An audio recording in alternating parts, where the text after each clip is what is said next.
What's going on, everybody? This is Randall Barnes, the founder of HBCU Pulse and the host of HBCU Pulse Radio, in the building for another special edition of the show on today, where we are talking about week 3 of HBCU football. I am not the most excited to talk about this week because somebody, me, chose UCLA versus North Carolina Central as his game of the week. So it wasn't pretty. It wasn't. I'm out of $42.50, Arielle, because I had to get Sling to watch the game just to see like North Carolina Central losing from the start of the game. So I'm not well, Arielle. How are you today? Honestly, when I was going over what we were going to talk about today, I was like, I was so wrong in so many things, and the fact that I had so much hope for a lot of people, including A&T, I'm sick of it. I give up. I don't know what else to do. Listen, I totally get it, but to be honest, I want to just say this. We'll get into this later. You were not wrong about a lot because we did our predictions. You can see them on our YouTube channel. And this week I was 22-7. You were 23-6. So you did better than me as far as the picks. Okay. So it was a couple of things that we picked that the teams will do what they need to do, but you didn't do bad. You did better than me. You know what I'm saying? So I'm just saying. So let's start with that. You did good this week. So, but let's talk about your game of the week, by the way, because listen, you pictured your game of the week. That's the game that did not go how we expected. The battle of the real HU, the Truth and Service Classic, Howard University versus Hampton University. Arielle, we had a news story that I wrote about on Clutch Points on Friday that Hampton had some eligible players. There were double-digit ineligible student athletes that could not play in the game against Howard. So everybody sort of wrote off Hampton. They were like, hey, it's the players not able to play. Howard's looking real good. They were competitive against Eastern Michigan. They beat down Morehouse. So Howard's going to go in and win this game and beat the streak of losses to their rival Hampton. But it did not happen. Howard dominated that game. Then they fell apart at the end and lost 35-34. So Arielle, what did you think about the game? You talk about falling apart. That was more than just falling apart. It was a complete loss of senses and an ability to play the game. I was completely disappointed in Howard because, as we saw in the first quarter, Howard was the only one to score. So I'm thinking, okay, we're finna reminisce on last year. Howard's just finna take it up, and then all of a sudden Hampton starts coming back and start throwing dots, and then we have a last minute fumble recovery, and Hampton decides to run out the clock, and I'm just sitting here like, this is not how this game is supposed to end it. And the atmosphere was beautiful. We saw Kamala Harris. I don't want to mispronounce her name, whatever, because she is Miss Vice President, who also did visit A&T. She was around the world this weekend. But it was exciting to see that atmosphere and a very true rivalry despite the Aggie Eagle Classic that we had upon last week. This is what I was expecting, a battle down to the bone. But Hampton decided to come back, and it was in an incredible way that they defeated Howard. I think Hampton is finally starting to get the momentum that we've been wanting to see. But if I had to mention one name, and one name that actually carried Hampton throughout the whole game, it had to be Elijah Burris. Went for 6 carries, 111 yards, 1 touchdown. But most of those first down yardages came from Burris. He was there. Basically, he was the kryptonite against Howard, who was unstoppable. And of course, you have that one interception by Williams, and he has grown as well too. He was a little bit more inconsistent last year, but between most of his games, and it was a worry to come in and see how he was going to execute. Unfortunately, the interception was his demise. But at the end of the day, I think he was a better quarterback, a more stable quarterback that we've seen throughout the years. But Burris is just too much to handle for that. And honestly, the stats were really, really close. The Pirates totaled 369 yards, where the Bisons had 391. It was only 1 turnover between most of them. And Howard actually had more of the first downs. But I think it was just the little things, not being able to get off the field quickly, not completing those third down conversions, and also that interception, which caused a lot of those problems. And Howard, actually put up a lot of good drives, a 75-yard drive, and then here comes Hampton with a 93-yard drive to absolutely close out the game. But it was just so many factors that went really, really well. And it's just one thing that Howard just let slip that Hampton was able to pick up. Overall, I know I had a great game of the week. I'm so sorry, Randall, that, Central disappointed you. I had a really good game of the week, and I would have loved to see Howard win. It would have set the tone for the rest of the season. But Hampton absolutely deserves this, and shout out to them. And I can't wait. Now that I'm a complete fan now of Burris. I can't wait to see what he does in these next games, how Hampton is going to come back, and what they're going to look like the next coming weeks, because this was an absolute nail biter all the way down to the 44 seconds that I hate when teams do when they run out the clock instead of continuing to play for the rest of the game. But it was in Hampton's favor, and a win is a win. That's all I got to say. A win is a win. A win is definitely a win. I think that Howard is going to be good for the rest of the year because, what I saw, when I was watching that game in the beginning was that they had a level of dominance they were playing with. They have a level of hunger they were playing with. Like they dominated really all facets of the game, but they just allowed Hampton to come back because like we said before, the box score can be deceiving. Because that box score, like you would think it's a UCLA North Carolina Central score, and Howard just beat them down 59-7. But you look at that game, Hampton was able to claw back in the second half. They were able to move the ball pretty well. So I think that Howard's going to be just fine. I think that when they play the games in the MEAC, and then I think against Northwestern, they might still be competitive. But I don't want to put the cart before the horse because I'm on a streak of bad picks when it comes to my FBS versus HBCU picks. So I'm not going to put the cart before the horse. But Arielle, that was an amazing breakdown. So listen, I'm going to need your help for my game of the week because I don't got too much to say. I got to tag you in for this one. I don't got too much to say. So listen, Pac-12 Network, all right, they broadcasted the game between North Carolina Central and UCLA. It wasn't on ESPN Plus. It wasn't on Flow Sports. It wasn't on NBC. It was on the Pac-12 Network. Now, if you all know, the Pac-12 is going through a situation where a lot of their schools are leaving because of media rights. So this is an example of that because I could not find the Pac-12 Network on YouTube TV. So I had to go to Sling to get the Pac-12 Network. So I am now a Sling member and a YouTube TV member until next month. And I might keep it because I like the Pac-12 is looking real good. So I had to go get Sling and get the sports add-on. I paid $42.50. It's all good because I got paid. Okay, I got paid on Friday, so I was able to afford the $42.50 to watch the game. So I tweeted, I'm like, man, listen, North Carolina Central, make it a good game. Justify this $42. Davius Richard, do great in this game and get drafted, and the $42 will be water under the bridge. I won't be thinking about it when I'm watching Davius Richard play on Sundays. But I turn to the game. I'm ready. They breaking things down. They talking about North Carolina Central, how Davius Richard is gonna be a great quarterback and to watch out for him. The game starts, kickoff happens, and you have UCLA that has a good kickoff return. I'm like, come on, Central, y'all got to tighten it up. Y'all got to tighten it up if y'all want to pull off this upset. So then, UCLA snaps the ball, and they throw a one-play, 67-yard touchdown. Dante Moore, the freshman quarterback, one play, one throw, 67 yards for a touchdown to receiver Cam Brown. Literally, Arielle, the game, it wasn't even 5:10 yet. The game started at about 5:07. I'm like, what? It should have just been a kickoff return. That would have been quicker. The game would have ended a little bit earlier. It was just a kickoff return. Just let him go to the end zone because essentially it was the kickoff return, then the touchdown by Dante Moore. So I'm like, listen, Davius Richard, you're the best quarterback in HBCU football. You are that guy. You're one of the best quarterbacks in FCS football, one of the best quarterbacks in football, period. So I'm like, come on, man, get it back.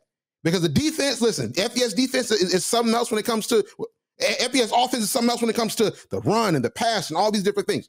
So I'm like, okay, get it back. That defense, I talked about it last week, the pass defense, they can't defend that pass well. Well, on the next drive, they did. Because Davius Richard gets the ball, first drive, 3 plays in, throws an interception, and it's recovered by Lanu Latu. All right. He returns it 25 yards, right? He returns it 25 yards, and then they score it, a 1-yard run into North Carolina Central's end zone, 1 yard. And I'm like, it's 14-0. It's not even 10 minutes in the game. It's not even been 2 minutes that's come off the game clock. And I'm like, yeah, this game's over. Like, this game is so fun. Man, let's maybe watch the end of Howard Hampton. Like, let's watch FAMU versus University of West Florida. I wasted my time, and I definitely wasted my money. But the trick is on Pac-12 and Sling, because I'm watching Pac-12. Oh, I'm watching Pac-12. I might keep it the whole entire year. But because I'm watching the Pac-12, I'm watching football, Caleb Williams, Shador Sanders, Michael Phoenix Jr., I'm going to watch it. But I didn't pay my money for them. Pay my money for Davius Richard in North Carolina Central to upset an FBS opponent, and they weren't even close. It was 14-0 with 13 minutes and 46 seconds left in the first quarter. And it just led me to this, Arielle. This is why I can't really break this down any further, because I turned the game off.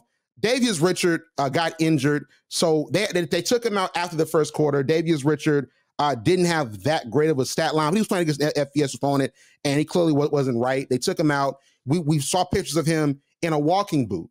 So, we hope he's good. We hope he can play against Mississippi Valley. If he can't, I'm pretty sure he'll play in the next games. But just in general, I look at these FBS opponents, Arielle. We talked about this, last year. Should HBCUs play FBS opponents? Because my whole entire thing is I think that HBCUs can be competitive. And I want HBCUs to be competitive against FBS opponents to show the world that our teams and our athletes are just as good, sometimes if not better, than the athletes on other levels. But I think when we play these FBS opponents, number one, we don't have the resources they have to scout, to prepare, to game plan. We don't have the strength and conditioning coaches, it seems as if, because you look at the UCLA players, especially that offensive defensive line, they were just bigger than North Carolina Central. And the thing that is important to note about that is that North Carolina Central has some of the bigger offensive and defensive lines in HBCU football. Like, they only gave 3 sacks to defense for Davius Richard last year. So there's a really good offensive line. You talked about it before. But compared to UCLA, they were small in comparison. Then you look at these games, HBCUs are 0-15 in matchups against FBS teams this year. And Delaware State is playing Miami, Ohio this week. Howard's playing Northwestern October the 7th. I think Howard very well could win. Delaware State is probably going to lose. I hate to say it. But the thing is, only 3 teams were competitive. FAMU against South Florida, they played South Florida better than Alabama did. And then even Alabama's coaches were like, you know what, Coach Willis Simmons, you did a real good job. We watched that tape, man. Y'all did a real good job. Even Alabama acknowledged it. Then you have Howard that did good against USF. We talked about it. Then Morgan State, we talked about it as well, and we're going to talk about it some more, about how they had that win against Akron, which is not a good FBS team, but they literally fumbled the ball. Then you look at our players' health. You have Grambling linebacker. You have Grambling linebacker Jaquavius Richmond that suffered a neck injury against LSU that had him out for a few minutes. Everybody was hoping he was okay. The game stopped, and he had to go get surgery after the game against LSU. Grambling goes on to lose 62-10. So I'm just saying, I don't know if it's good for our players' health. If we're not going to be competitive while we're scheduling these games, and I get it's the money aspect, but can we find another way to get money? Aria, I just don't know. Like, what do you think? I mean, it doesn't look good when you have all these HBCUs, especially Central, being shut out until the fourth quarter. They didn't score until the fourth quarter, finishing off 7-59. And I hope Davius Richard is okay. I'm not watching no more football if he's not. I don't know what to do if he's not playing. I need a good quarterback to watch. Nothing against Williams, nothing against Musa, nothing against any of these HBCU quarterbacks. But there is something different and something special about watching Davius Richard play. And it will hurt my heart as his senior season not to see him finish out the way that we know he should, which should be another Celebration Bowl championship. However, it's bittersweet. And there's a silver lining in playing all these FCS and FBS schools, because the exposure, not mostly for the money, but for all these HBCU players to get the opportunity to be seen by any NFL scouts, any NFL coaches that come to these places, some of them alumni of some of these schools that are like, wow, I never would have came to Raleigh, North Carolina. I would have never came to DC. I would have never came to South Florida to see any of these people play. So it's one of those things where opportunity is alive in these places. And sometimes it does go good, like with USF, and then you see Richmond versus Morgan State. Some of these aspects in those games are like, okay, we may not have won or we did win. It's like these players wouldn't have got that attention that they usually get. But however, you look at that Grambling and LSU game, we were talking about the Battle of the Bayou, we have players getting hurt, players getting surgery, key players that ultimately decide whether they win or lose. And I'm very proud to say that Grambling won this weekend, fortunately. But you have to look at Central season for the rest of the game. There's only one quarterback for them.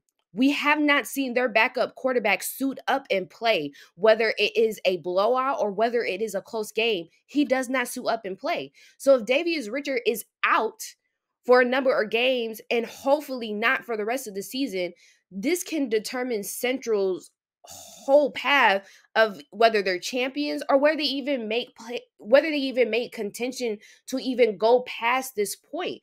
And so yes, we want these HBCU players to have this kind of exposure, to have these opportunities, and to show the world what we are really big on, which is HBCU teams can compete against these really competitive schools. But then you look at it and it's like, if we're getting hurt, if we're just a laughing stock for them to beat us 50 points over, then what really is the point? And honestly, I'm going to have to play devil's advocate. I want these games to keep playing. I want to keep scheduling these games against Alabama or against other D2 FCS, FBS schools, because I still think this is good exposure, whether the outcome is good or bad. Nobody wants to see a HBCU get beat more than 30 points. Nobody wants to see that. But however, there is room for improvement. Okay, we know what we need to do next time. We know that we're going to take this loss and turn it around next week, regardless if that's a win or a lose. I think this is a learning point for all HBCUs that, hey, we probably need better funding, or maybe we need to take the time and try to negotiate with different schools. Can we practice on your field 2 days, 3 days before the game?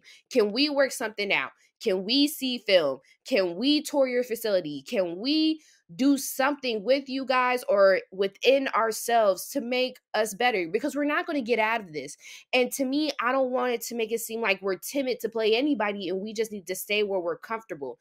Progress isn't where you're comfortable at. Progress is where you've never been before and how you face adversity.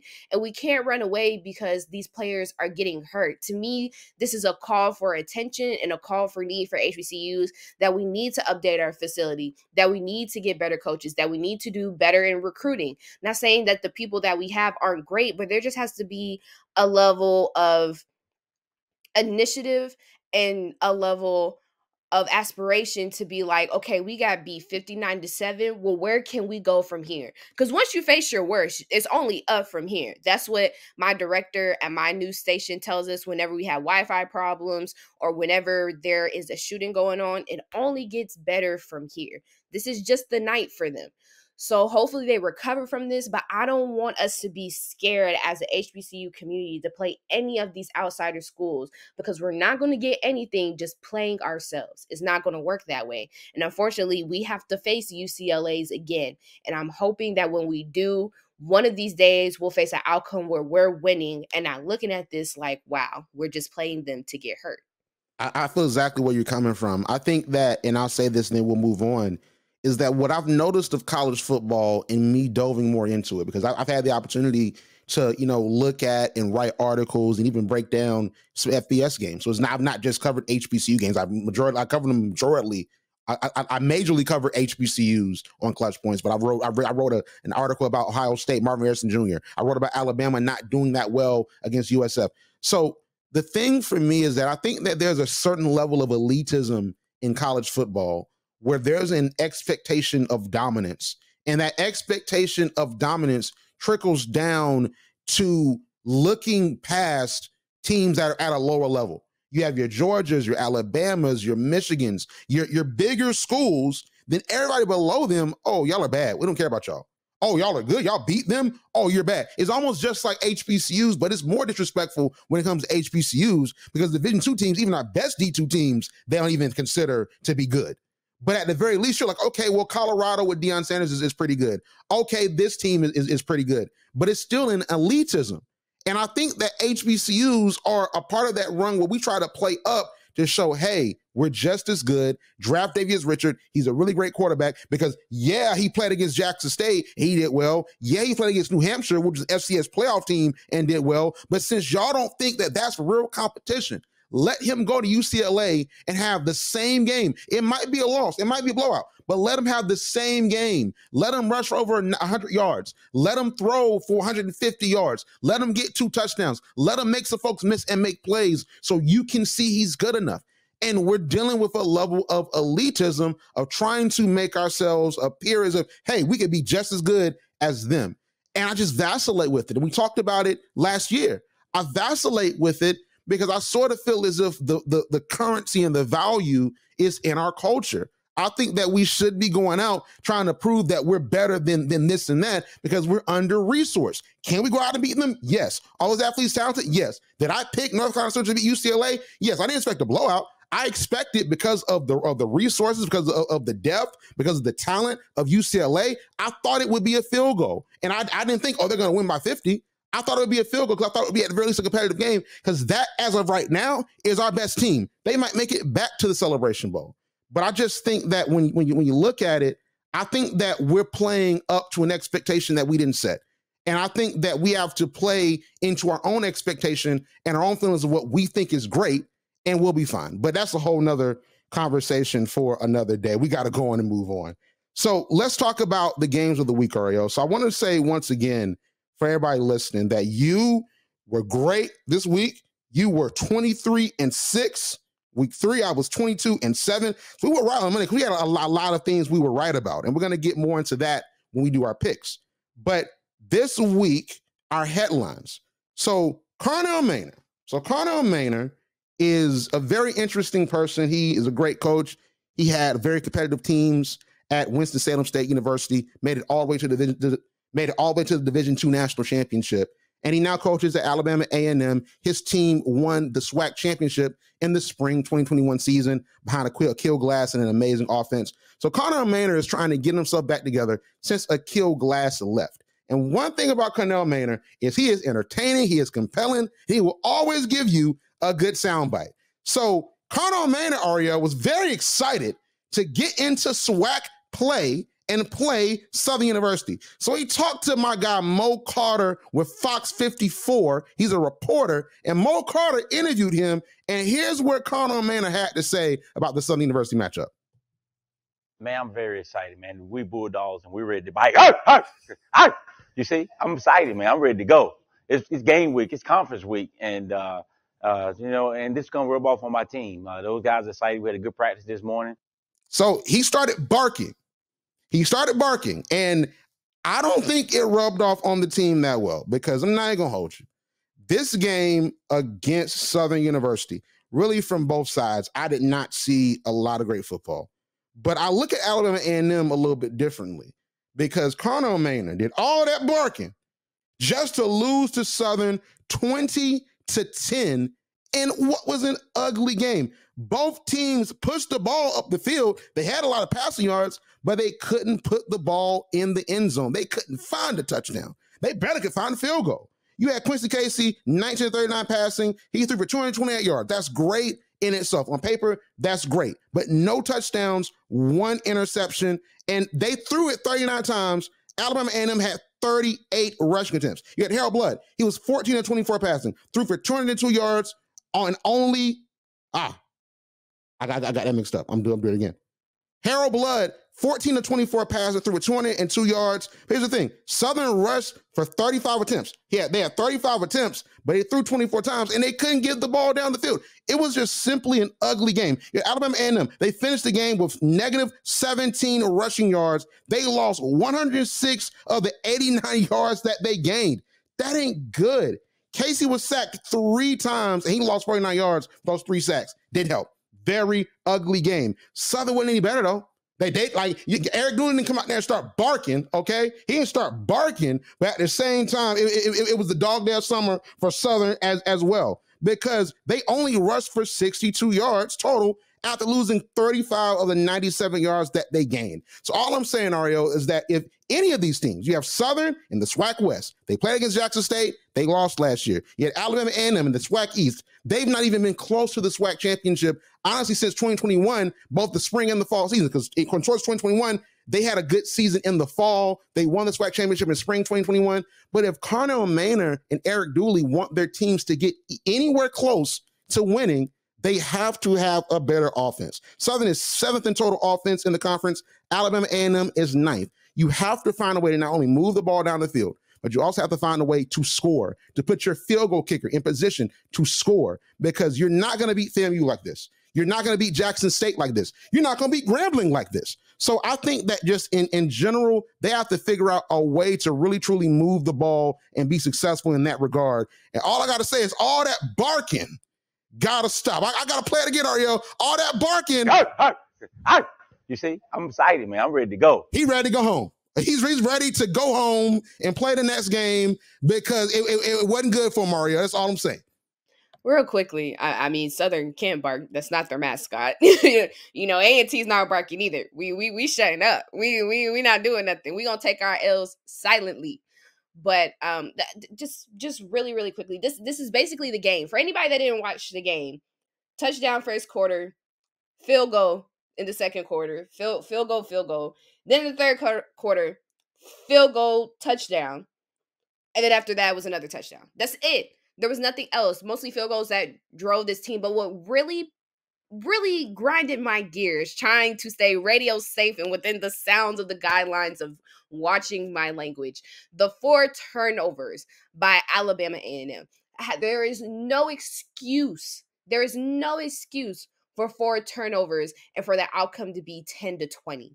There is no excuse for Southern not to capitalize on half of those turnovers and the score be 10-20. Now, I'm not really mad at Southern. Southern is what Southern does. Southern has not really been the epitome of a great team to me. They're okay. They get by. And sometimes getting by is all you need to do. But Alabama A&M has not been right since what? It's been 3 years, growing on 4 since Aquil Glass has left. Yeah, it's been since spring 2021. They won the championship spring 2021. Then he came back for his final season in fall 2021. They ended up going 7-3, although they lost that big game to Jackson State when Carnell Maynor, he dissed Deion Sanders and the Scooter, lost 61-15. But that was the story of the year, but Alabama A&M still had a good year. So after that, they've been downhill.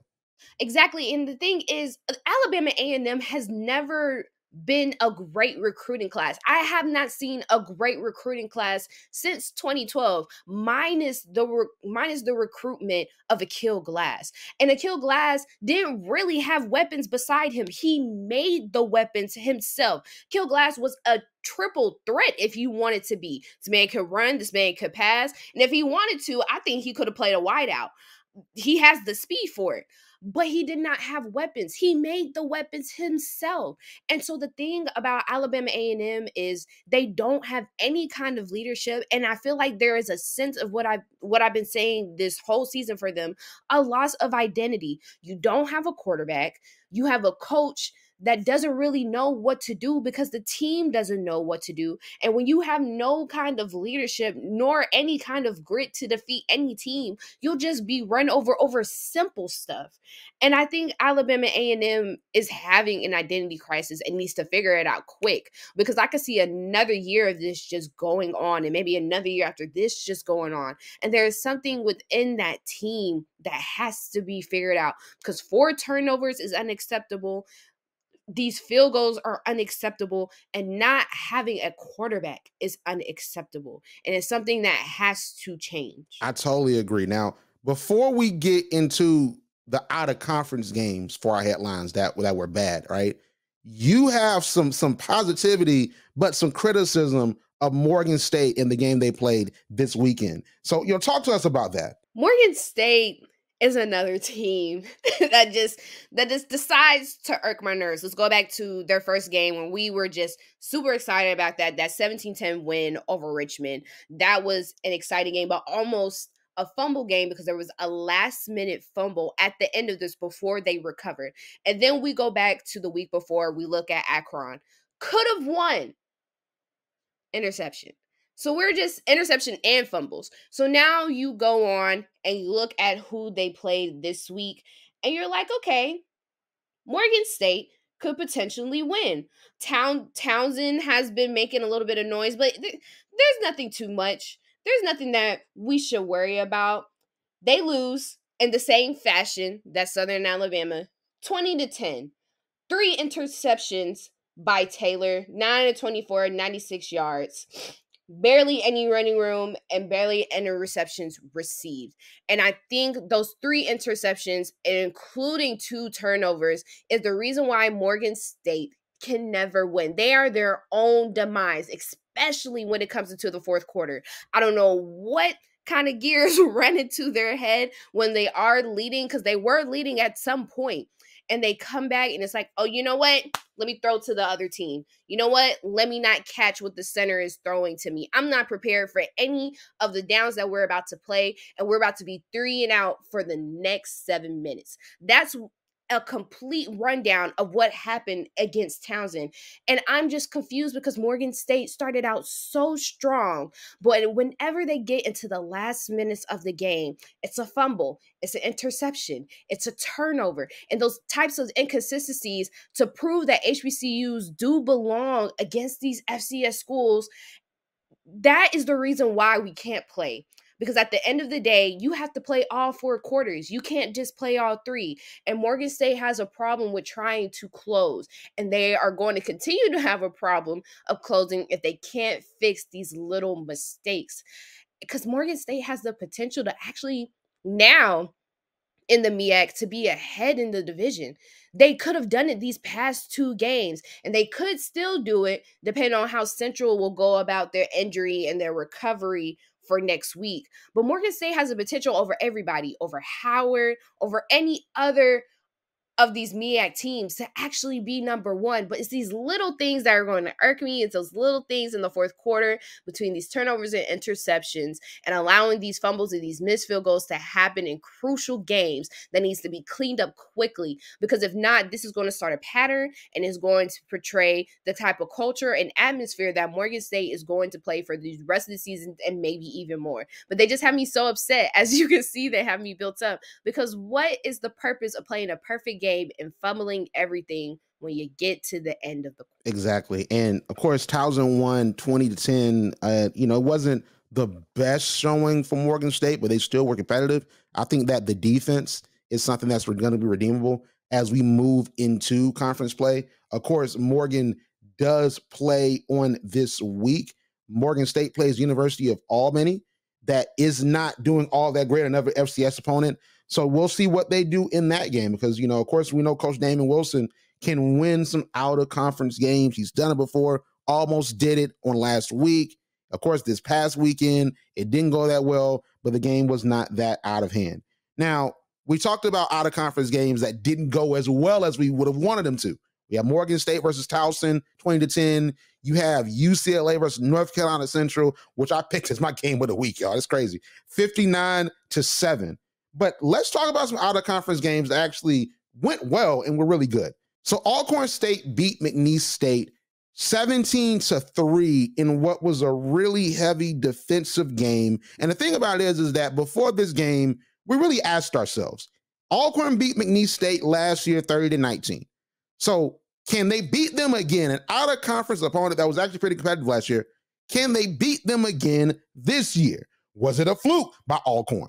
Are they just going to beat them last year and then lose this year? It wasn't a fluke because I think that Alcorn is a good team. I know they play FCS opponents and it didn't do all that great, but when they get into the conference and they play in the SWAC West that sees Southern, that's weakened. Texas Southern is weakened. Grambling have a great offense, not really that much of a great defense. Got to get better in that front. I think Alcorn can really be competitive. But this game, just like the Southern versus Alabama A&M game, was not an offensive firefight. It wasn't that ugly of a game, but it wasn't that much of an offensive firefight. Alcorn held McNeese to 90 rushing yards, and they lost 23 of the 113 yards that they gained. So Alcorn was big on defense. And they also defended the pass well, with McNeese only passing for 109 yards, and they snatched 2 interceptions. So that secondary was going crazy. Nate Glantz, he didn't do all that great. I think that might be a cause for concern. But on the flip side, Alcorn did not pass the ball all that great.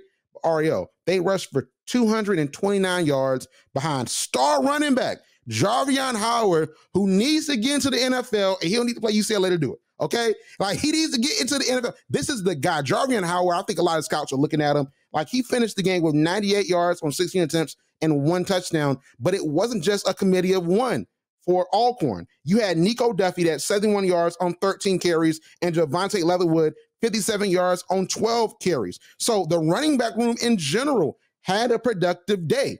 And the question for me heading into the rest of the season for Alcorn is Alcorn going to perform well against their SWAC opponents? Because they did pretty well when they beat McNeese last year, but then they lose some pivotal games, and then they're out of the picture. So Alcorn, we saw the first 2 games didn't go all that well. They played an FCS opponent. That was a money game. Now you play a competitive out-of-conference FCS team, and you win. So now when you play UAPB, when you play Southern, when you play Grambling, when you play these teams that are now competitive, when you play teams from the SWAC East that are competitive, what are you going to do and how are you going to show improve? Then at the end of the year, talking about rivalries, when you play Jackson State, that's trying to get their face back and maybe, possibly, we don't know, maybe make the FCS playoffs like how FAMU did, how's that going to go? So I'm just saying, like, Alcorn is looking really good after this game, and I think that, hey, they might replace Southern in my picks to go to the SWAC championship to lose the FAMU, okay? Because FAMU's making it to the Celebration Bowl, period. That's what's going to happen.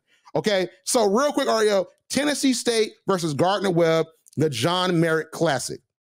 So Tennessee State, they were rocking this weekend. They had an appearance by Ricky Smiley and the Ricky Smiley Morning Show early in the morning, Arielle. Like, they had them down there. They had Joe Torre come and do some comedy for them on the radio. Ricky Smiley was out there. The band was there. The Aristocrat. Like, they were out there rocking on the radio all over. So they had a lot of great stuff going on, a lot of great events. So the John Merritt Classic this year was really, really rocking. But Tennessee State, they had a very competitive game against Gardner-Webb. They were trading points back and forth the whole entire game. And Tennessee State was able to win on a 50-yard game-winning field goal from James Lowry to ice the game. It was like that. You had an amazing weekend. I don't know if Ricky Smiley was there. Ricky Smiley should talk about that, like he should talk about that all weekend. He can talk about that all week. Talk about it next week. Because, listen, you a great game. You were there showcasing Tennessee State. Tennessee State is one of our best HBCUs. They're doing a lot of amazing things. Coach Glover,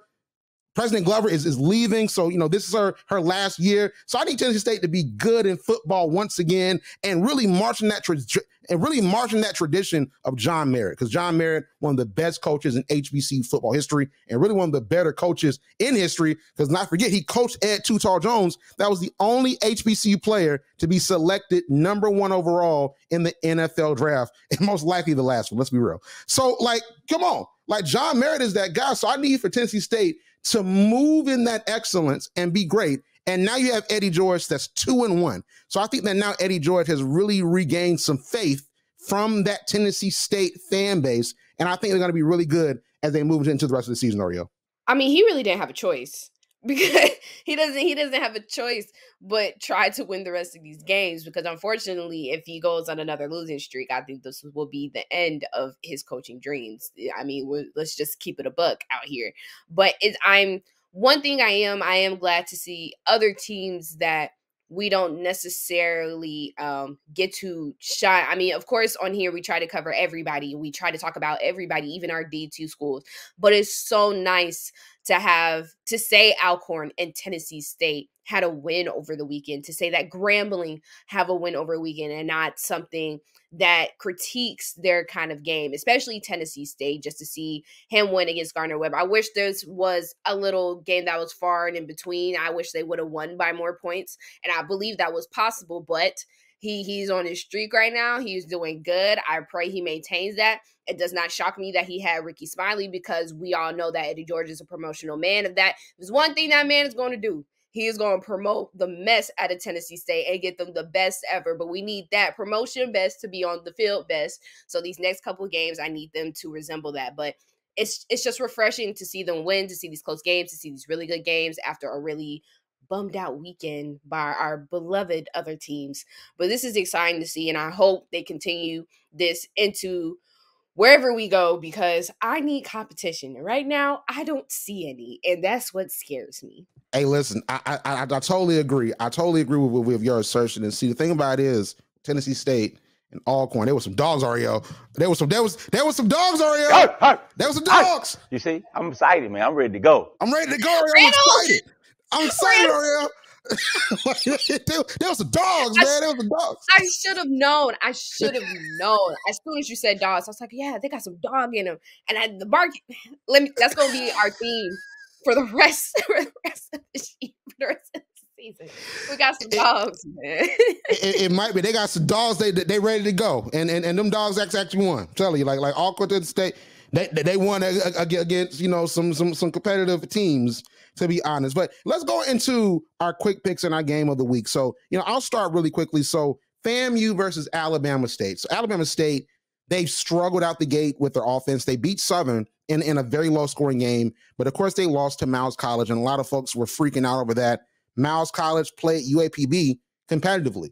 So I think that people have to calm down, because I think that we have a team like Alabama State that is not head and shoulders, the standard bearer in the SWAC right now. Yeah, a competitive Miles College team that's in the SIC, that's in Division II, that recruits the same athletes that Alabama State does. Yeah, they can win a close game. So I think that was blown out of proportion. I still do believe that Alabama State does have a really great defense, and the numbers show that. They were the number 2 defense last year in the SWAC behind Jackson State.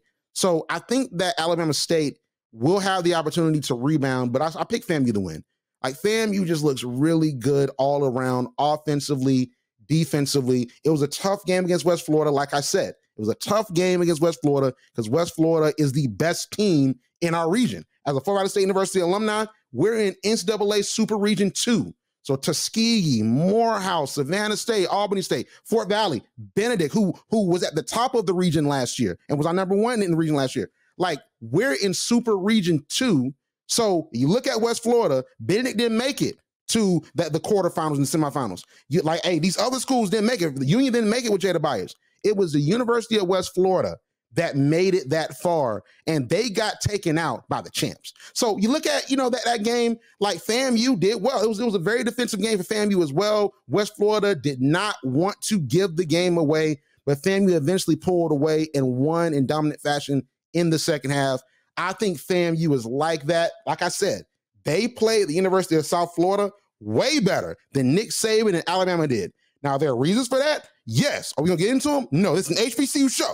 Because we can talk about it. We can talk about that quarterback. Bryce Young walked through that door. Okay, we can talk about it. Bryce Young might walk through that door as a coordinator if Carolina don't go well, But I'm just saying. Okay, might come in as a quarterback coach. But listen, we're talking about HBCUs here. So we look at that FAMU game. FAMU played USF way better than Alabama did, although FAMU lost and Alabama won. So this FAMU team, up and down, offense, defense, even on special teams, they have a lot of great guys. They're ready and primed to win the Celebration Bowl. They're ready and primed to now be the standard bearers in this new conference that they're in, the SWAC.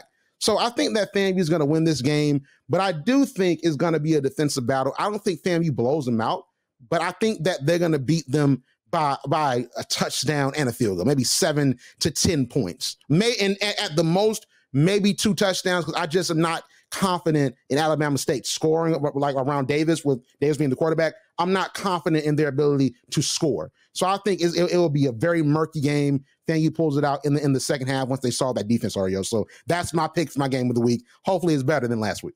Listen, the MEAC is so hard when it's time to choose games because there's so few of us, but also, some matchups are just like, you just got to go with whatever it is. And this is kind of my pick for the game of the week. I just win wherever it is. We got Mississippi Valley State versus Central. This is my game of the week. Despite the hopefully injury update that we will have later in the week, I still think that Central is going to be my pick, and they are going to win this. Just a little history: Mississippi Valley State is 0-2, has lost their last 2 games. A real nail biter on their first game against Central State, losing 24-21, and then just a blowout by Delta State. Admittedly, Delta State is good, 7-35. But as we look at it, Central is not in trouble.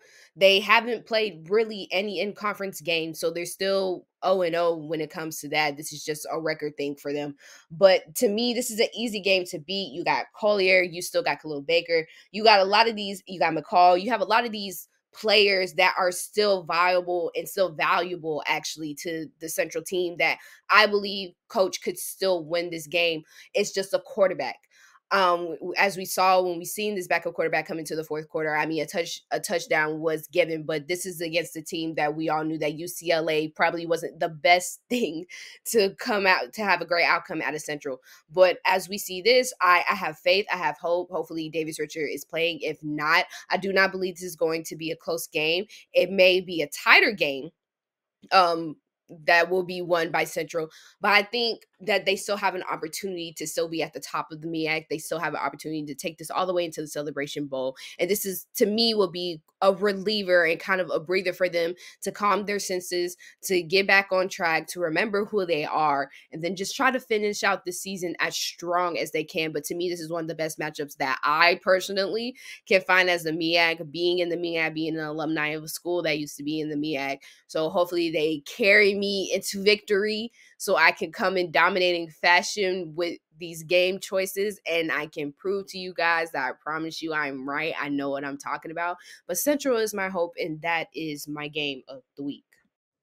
I love it. I love it. So, Arielle, so do you agree? Do you agree with me on FAMU beating Alabama State? You agree with me on that? I do. I do love Alabama State. I've loved them ever since they played Jackson State last year when they had Deion Sanders, and I think they are the team, to be honest, next to FAMU that has the closest ability to be a team like Jackson State, proving that they are somewhat the team that Deion Sanders left them with. They are still a strong team. There are some fundamentals that are missing. But Alabama State does, I do like them, and I would pick them. And if we had an HBCU fantasy team, some of their players would be on my fantasy team. But I do think FAMU is going to come out with this win. I don't think it's going to be dominating, but I do agree with you. Somewhere in that 7-10 range is where this game would fall, because Alabama State is going to put on the game regardless of who is out on that field. And honestly, I might be watching this game depending on how bad Central beats Mississippi Valley State. Yeah, I feel that. I feel that. So, of course, I'm picking North Carolina Central for sure. I hope that Davius Richard is well. We'll see if he does play. They honestly might sit him because, they want to have him competitive for conference play. And I don't blame him. I mean, you play him against UCLA because you want him to get those draft looks and you want him to get that more level of exposure, as much exposure as Pac-12 Network can get you for $42.50, on Sling. So I'm just saying, what I mean? But we was on ABC, in the Celebration Bowl. 2 million people. Okay, I don't know if some people was watching Pac-12. Anyway, so let's get into these quick picks. So, Arielle, you were on fire on last week, 23-6. Listen, you were wrong on, because you picked North Carolina Central too, so I wasn't just only one delusional. We'll call it Delulu now. That's the new thing, Delulu. Okay, I wasn't the only one. Delulu. We were definitely Delulu. I wasn't the only one, okay? Howard over Hampton, we weren't delusional on that. Howard just sort of dropped that game to Hampton. A&T over Elon, listen, you're an A&T alum. I love A&T. We just thought they would get together in their first CIAA game. Now, you did pick Alabama A&M over. You picked Alabama A&M over Southern, and Cardinal Manor let you down with all the barking, but he didn't bite, okay? For me, I was wrong on Miles over UAPB, North Carolina Central over UCLA, Jackson State over Texas State. I was very wrong about that. A&T over Elon, Howard over Hampton, Bluefield over Johnson C. Smith, Morgan over Towson. so I led you astray with Bluefield over Johnson C. Smith. We were pretty good on D2. So let's really run through these real quickly so we don't really got the time to delay, all right? So FCS versus FBS, Miami, Ohio versus Delaware State. Miami, Ohio is an FBS team. Can we agree that Miami, Ohio is going to beat Delaware State?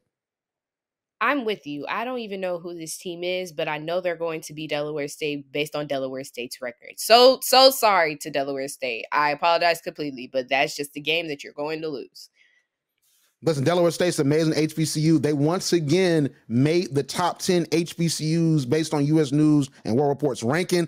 Up there with A&T, up there with Tuskegee, Morehouse, Spelman once again number 1. So Delaware State is an amazing institution, growing enrollment, all these great things. New logo rebrand as well, Arielle. I talked about it on Clutch Points. New logo rebrand. They're looking really good over there at Delaware State, but I don't think they're going to. Absolutely great. Yeah, I just don't think they're going to be competitive this year. I think the coach, he needs another recruiting cycle to really get them back where they used to be. And of course, talking about where they used to be, they made the playoffs one year, for crying out loud. So hopefully they'll get back to that really soon. So the Citadel versus South Carolina State. Now remember, the Citadel's head coach is a former assistant coach for Buddy Pugh. And this is Buddy Pugh's last dance. So can we agree that Citadel's going to win? Can we agree on that? I thought she was about to say the latter. Yes, we can agree that the Citadel was going to win. Okay, so we align on that one. Okay, so FCS HBCUs versus FCS teams that are not HBCUs. So Norfolk State versus Towson. Towson played Morgan State last week. Norfolk State did pull off that win against Hampton, but they lost on last week. So I picked Towson. Who you pick?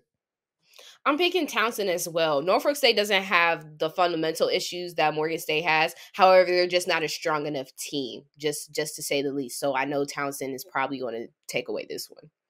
Definitely. So Morgan State versus University of Albany. I think this would be where we disagree. I'm picking the University of Albany because these HBCUs have been letting me down in out of conference play. So I'm picking University of Albany, and I'll just take the L if Morgan State wins, and I'll be happy I was wrong.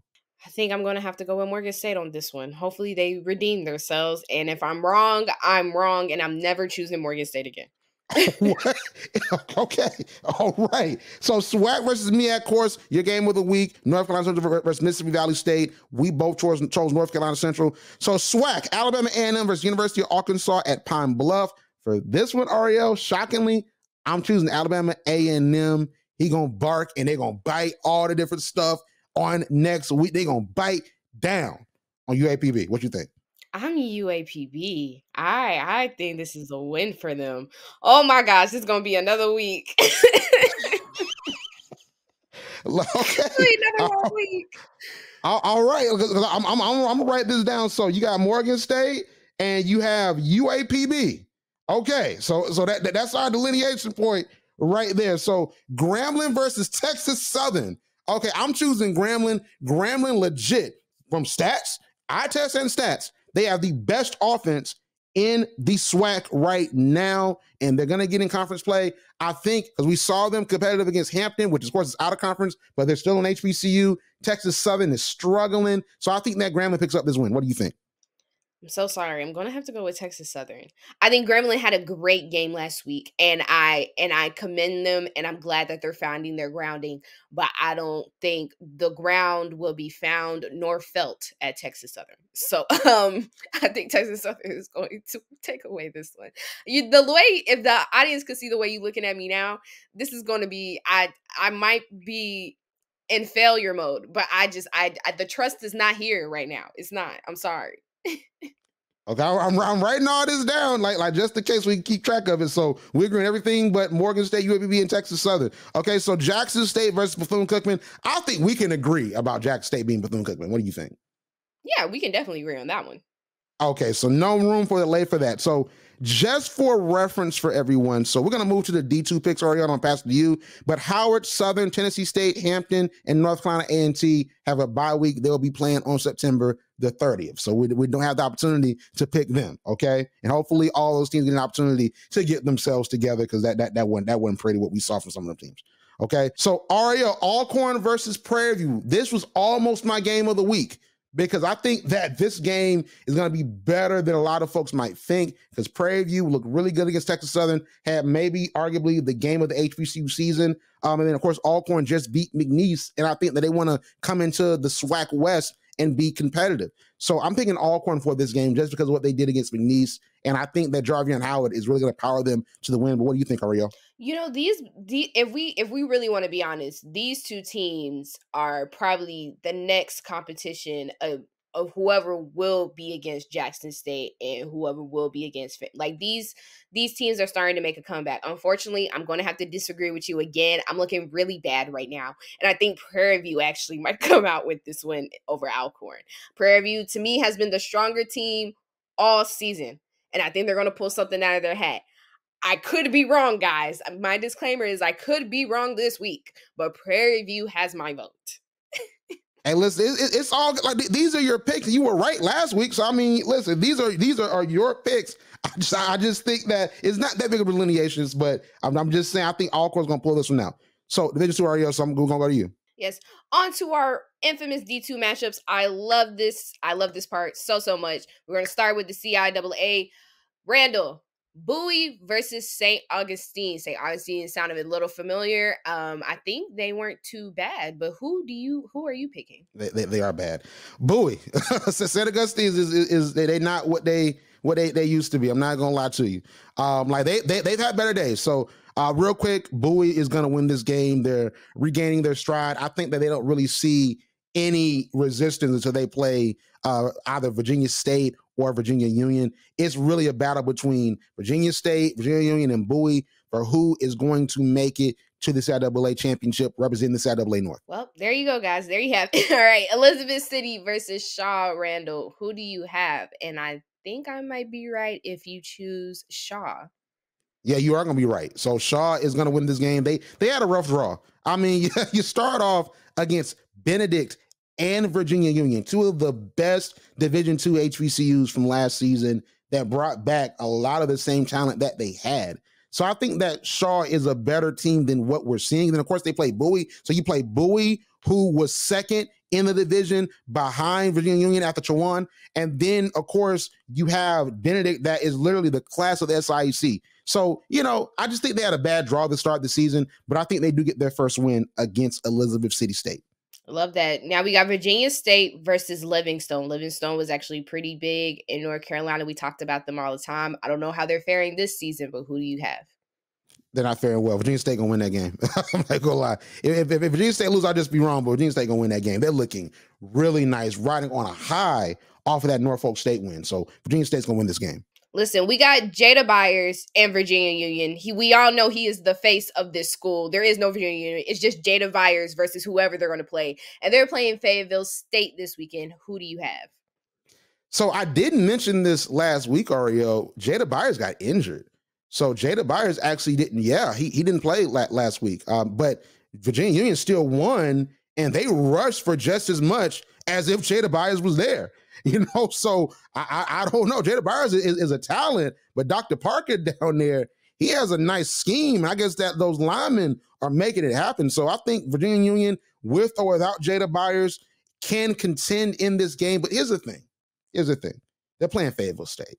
Fayetteville State is searching for a win. They're the defending CIAA champions. If you remember last year, this was my game of the week. We were doing D2 games of the week. This is my game of the week. And it actually was a really good game that I was tuned into. But if Jada Byers doesn't play, and they did really well last week, but Jada Byers doesn't play, I don't think they beat Fayetteville State because Fayetteville State is itching for a victory. But I think if Jada Byers does play and he's at the very least 90 to 100%, and you still see the productivity of the offense and you have a running back room that's making it happen, I think that Virginia Union does win. So I'm presuming, all right, I don't want to put an asterisk on this, Arielle. I don't want to lead you wrong. I'm presuming that Jada Byers is going to play. So if Jada Byers, in fact, does play, in a hypothetical example, Virginia Union is going to win a close game. Shout out to all these injured players. Hopefully you guys make it back. Thank you for dropping the bomb on me, Randall, so much. On to our next game. Winston-Salem State versus Bluefield. Who are you picking? So we were wrong about Bluefield. I led you astray with that one, but Bluefield is really good. Yeah, I did, but Bluefield's really good, though. I mean, they're coming out the gates strong in the CIAA. Someone pick Bluefield over Winston-Salem State, and we'll just see what happens. I think that's fair. Last but not least, Lincoln versus Johnson C. Smith. I have a deep love because most of my coworkers come from Johnson C. Smith, but who do you have? Oh, wow, shout out to them. Wow. Hey, listen, we love to see the MassCom greatness, come from HBCUs, especially as a school, Johnson C. Smith, and this amazing historic institution in North Carolina, one of the staples really the staple of HBCU football. So shout out to Justin C. Smith, but Lincoln's going to win this game. That quarterback's something else. Lincoln's going to win this game easy. Doesn't matter if you're a staple or a staple player. You can lose anytime. According to Randall, you can lose anytime. On now to the SIAC or the SIAC. Our first game, Tuskegee versus Lane. We were just talking about them. Who do you got? Okay, I want to just say this really quickly. Like outside of Miles losing 21-20 to UAPB, we were correct all the way down on the SIC matchup. So all the games, including Allen versus Kentucky State and Morehouse versus Albany State, which a lot of my fellow SIC prognosticators got wrong. So let's go on and do it. So Tuskegee's going to beat Lane. Oh, there's no explanation. You got. We got to go. We got to go. So I mean, listen, Tuskegee going to beat Lane. Easy. That's too easy. Already. Central State versus Allen. Who you got? That might be a sneaky game of the week. Both of them have high-powered offenses. Allen just had a comeback against Kentucky State. Like they were down like 21, 28 points, and they came back. Allen has a prolific passing attack. I think that Allen wins, and they're going to prove that they're now in the upper tier of the SIC. Ooh, all right. Chowan versus Benedict. Ooh, some good teams. Who we got? So you already know, you're very familiar with Chowan because Chowan had us scared they were going to lead the CIAA as a non-HBCU with the HBCU title from the CIAA championship. So Chowan is going to get dominated by Benedict College. Benedict has not allowed an offensive touchdown this year. Like, I'm just saying, they're not going to see competition until they play Miles College or Fort Valley State University. And, of course, Fort Valley is going to play my alma mater on ESPN2 for the nation on a Thursday. We don't care about the NFL game. This is the real game. We don't care about the Amazon game. Like, the players playing in the Amazon game going to be watching ESPN2 to see Coach Sean Gibbs from North Carolina A&T and Coach Chance Berry, the most motivational man in college sports, behind, of course, Deion Sanders. Okay, they're going to be ready to see that game, Arielle. So Benedict ain't losing a game until they play either Miles College or Fort Valley on ESPN2. So Benedict's going to dominate them. Easy. Speaking of Fort Valley, they play Kentucky State this weekend. I know you are an alum, but let's be real. Don't be like me. Who you got? And be honest, Arielle, like you have a lot of loyalty and faith in your alma mater, and I share that same level of faith. But I was honest last week, and Edward Waters gave Fort Valley a game. It went down to the wire. It wasn't streamed. I had to listen to the radio broadcast. It went down to the wire. But Fort Valley was able to pick up a win, and the defense really picked it up. Fort Valley is going to win this game. It was a close game last year against Kentucky State. But I just think Fort Valley needs to watch out. Need to get out the gates hot. They need to start really get out there and start pouring on the scoring so they can sort of coast for the rest of the game. And then they try to do a comeback, bring your guys in, put it away, and then you can rest and get ready for the next game. Because these next couple of games are going to get really competitive. Because like I said, Benedict is coming up in a couple weeks. So they're going to get really competitive. So they need to really coast and really find a way to stay healthy and then get these teams they're just really better than out of the way. All righty. Edward Waters versus Morehouse. Who you got? Edward Waters, easy. Ooh, Miles versus Clark Atlanta. Shout out to them Panthers. My sisters are Panthers. Who you got? Clark Atlanta 0-3. Miles College was competitive against two SWAC teams. Miles College is going to dominate this game. Alrighty, last but not least, Albany State versus Savannah State. Both two that I love and enjoy. Both have alumni in my family. Who you got? I didn't know you got Albany State alumni in your family. Okay, that's what's up. Okay. Shout out to the Rams. All right. So listen, Albany State, Savannah State. This might be a really great game because Coach Gabe Gardena is not walking through that door. He's at Charleston Southern now. Coach Kringray got his first win in the HBCU Newark Classic over Morehouse. So I think they're going to start to really click. But Savannah State, they beat Clark Atlanta this past weekend. They need to pick up a win. This is going to be in Brunswick. It's a classic. So I think that Albany State is going to win this game, but it's going to be a close battle. And it honestly might be another game of the week as well. I love it here. Hey, those are our picks. I know you're surprised. A lot of my family went to these schools, but we love these schools. I love these picks. I cannot wait to see these games. Yes. So listen, Arielle, that is the show for today. Where can we find you on social media? You can find me on Instagram at __.marterdayari, or put me in the hot seat on Twitter at @AskRiri__, or visit my website at theunnaxedopinion.weebly.com. Like what you hear? Yeah. Subscribe to HBCU Pulse Radio on Apple Podcasts, Spotify, or wherever you get your podcasts. Also, head to HBCUPulse.com to stay up to date on what's going on in the HBCU community. Thank you for listening to HBCU Pulse Radio.